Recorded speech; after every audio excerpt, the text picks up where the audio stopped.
복수심에 막 커피에 막 침 뱉어서 맞아요. 그런 거 있잖아요. 맞아요. 심지어는 대변이나 소변을 본 것도 있어요. 대출해준다고 해가지고 내가 통장도 건네주고 체크카드 건네줬는데 공범으로 몰기도 하고. 안녕하세요. 유튜브 사업가 신신당부의 신중현 변호사입니다. 안녕하세요. 신신당부의 질문요정 이가은입니다. 예, 오늘은 최근 선고된 법원 판결 중에서 실생활에 도움이 될 만한 판결과 이색적인 판결을 골라서 전해드리려고 합니다. 오, 그야말로 화제의 판결을 그렇습니다. 해주시는 거네요. 정말로 기대가 됩니다, 변호사님. 네, 충분히 오늘 기대하셔도 될 겁니다. 네, 신중권 변호사의 신신당부 본격적인 출발에 앞서 여러분께 꼭 드릴 말씀이 있어요. 여러분, 댓글과 좋아요, 구독하기는 저희들에게 아주 큰 힘이 되거든요. 그러니까 지금 바로 잊지 말고 눌러주세요. 예, 신신당부는 소통하는 방송인 거 아시죠? 여러분의 법적인 궁금증, 그 다음에 방송에 대한 칭찬, 그 다음에 뭐 평가 등 그 어떤 이야기라도 좋습니다. 댓글들 많이 남겨주세요. 변호사님, 오늘 화제의 판결 두 가지를 준비하셨다고 그렇습니다. 들었는데요. 첫 번째 판결은 어떤 건가요? 좀 황당한 판결이에요. 네. 직장 후배 텀블러에 몰래 체액을 넣은 40대에 벌금형이 선고된 사건입니다. 네. 생각만 해도 끔찍하죠. 또 공무원이에요, 거기다가.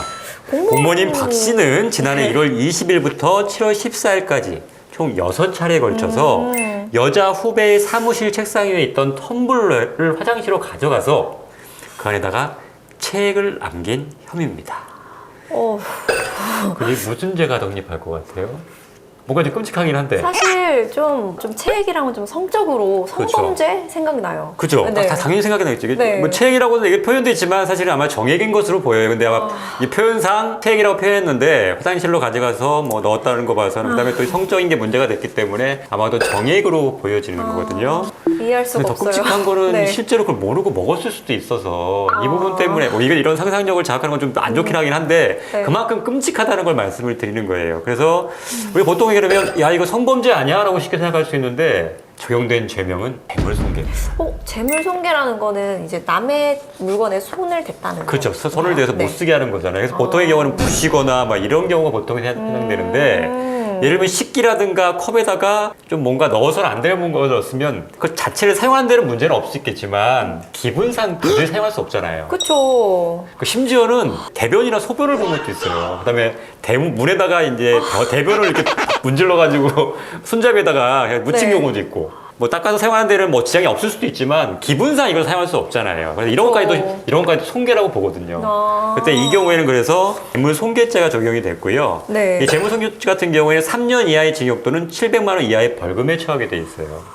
와, 근데 진짜 이런 거 생각해 보면은 예전에 뭐랄까 복수심에 막 커피에 막 침 뱉어서 주고 그런 거 있잖아요. 맞아요. 그런 거 생각이 났는데. 솔직히 뭐 변태인지는 정확히 알 수는 그쵸. 없는데 그러네. 이거를 성범죄로 처리해서 좀 처벌을 좀 강하게 해야 되지 않을까라는 생각이 들긴 하는데 네. 지금 현행 법률상에는 이걸 처벌하는 조항은 없어요. 그러니까 뭐 민사적인 손해배상이야 모르겠지만 네. 형사처벌은 법률에 정확하게 어떠어떠한 요건을 갖춘 경우에 어떠어떻게 처벌한다고 해가지고 네. 정해져 있어야 돼. 이걸 죄형 법정주의라고 하거든요. 그러니까 아무리 나쁜 행동을 하고 처벌을 받기 필요한 행동을 했다 하더라도 네. 그게 법에서 처벌하도록 정해져 있지 않으면 처벌을 못해요. 근데 그러니까 이런 경우가 해당되는 거죠.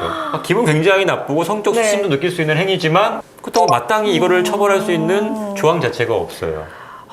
그러면 그 여자 후배 입장에서는 너무 답답하고 막 그렇죠. 화가 너무 많이 날 것 그렇죠. 같아요. 그래서 뭐 재물손괴치고는 사실은 벌금이 많이 나왔어요. 300만 원을 선고했는데 보통의 경우에 재물손괴에는 뭐 100만 원에서 뭐 많아야 200만 원 정도 선고되는데 이건 아마 그런 정황을 좀 이게 참작해서 네. 다른 것보다는 조금은 강하게 처벌한 것 같지만 네. 그렇다 하더라도 이 후배 입장에서는 도저히 이걸 받아들이기 어렵죠. 수치심을 느낄 수 있죠. 그러니까 이렇게 네. 내가 이렇게 수치심을 느껴 피해를 봤는데 네. 고작 벌금 300만 원이냐?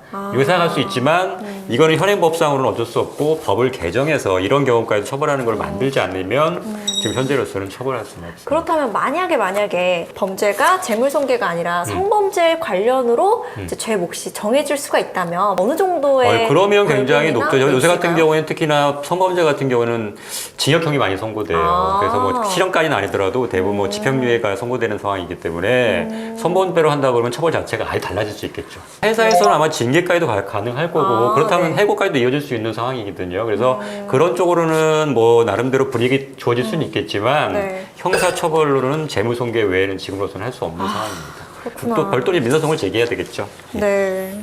그럼 변호사님 두 번째 준비하신 화재 판결은 어떤 거예요? 예, 요거는 물론 이런 일이 없어야 되겠지만 가끔 본인 그러니까 모르게 연루될 수 있는 사건이에요. 그래서 네. 이런 경우를 좀 알아주시면 도움이 될 것 같아서 좀 소개해드리려고 네. 하는데요. 그 대출을 받기 위해서 건넨 체크카드가 네. 지금 보이스피싱 범죄에 이용된 경우.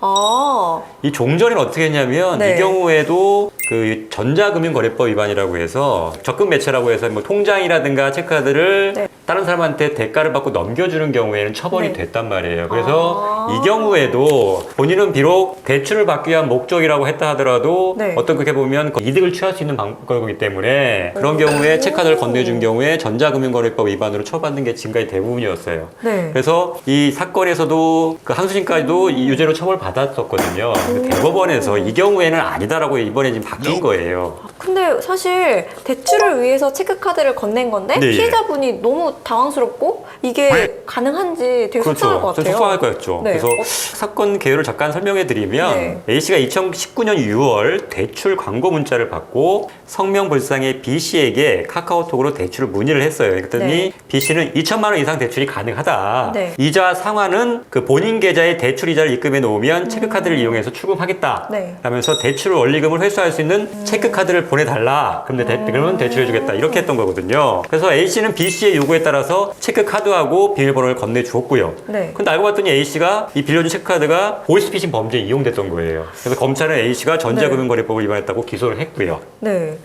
이 사건의 판결 선고 결과는 어떻게 나왔어요?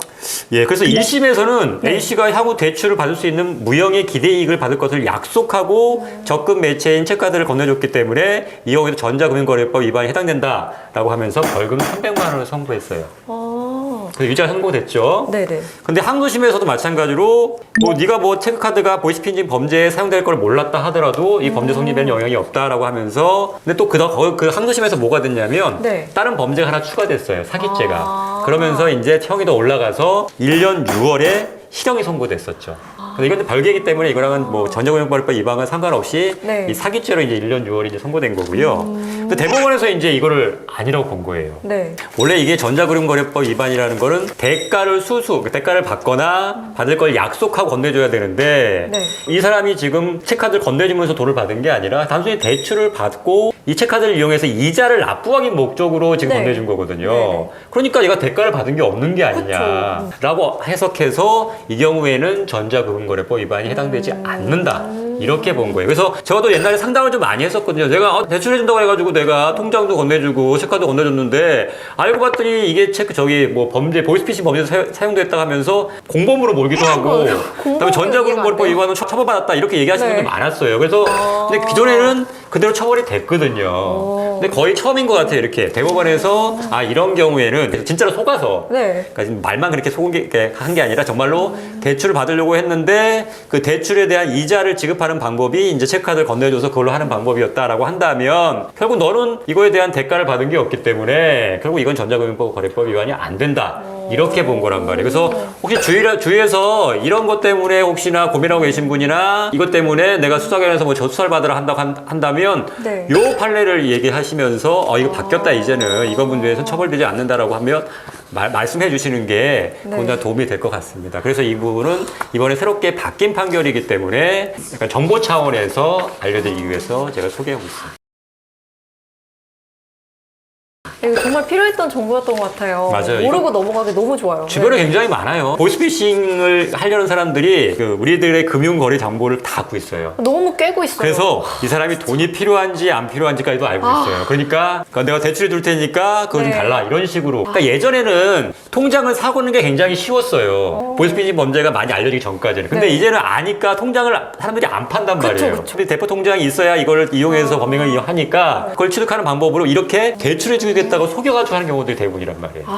근데 이분들도 사실은 피해자란 말이에요. 피해자죠. 네, 속아서 해준 건데 근데 피해자인데도 불구하고 처벌받는단 말이에요. 그러니까 그동안 억울했었는데 이런 경우라면 이제는 억울함을 좀 풀 수 있지 않겠나 이런 네. 생각이 들어서 좀 다행이라는 생각이 듭니다.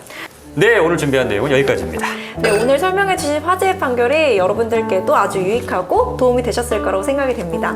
네, 그렇다면 조만간 화제의 판결 2탄도 준비해 보도록 하겠습니다. 여러분 2탄도 꼭 기대해 주시고요. 예. 그 누구에게도 말할 수 없던 법적인 고민 있으신 분들은 저희 신신당부 공식 메일로 꼭 보내주세요. 모든 고민은 익명으로 처리해 드리니까요. 부담 갖지 마시고 사연 많이 보내주세요. 네, 앞으로도 유익한 정보 다양하게 전해드리는 소통하는 방송 되도록 노력하겠습니다. 오늘 함께해 주신 여러분 감사합니다.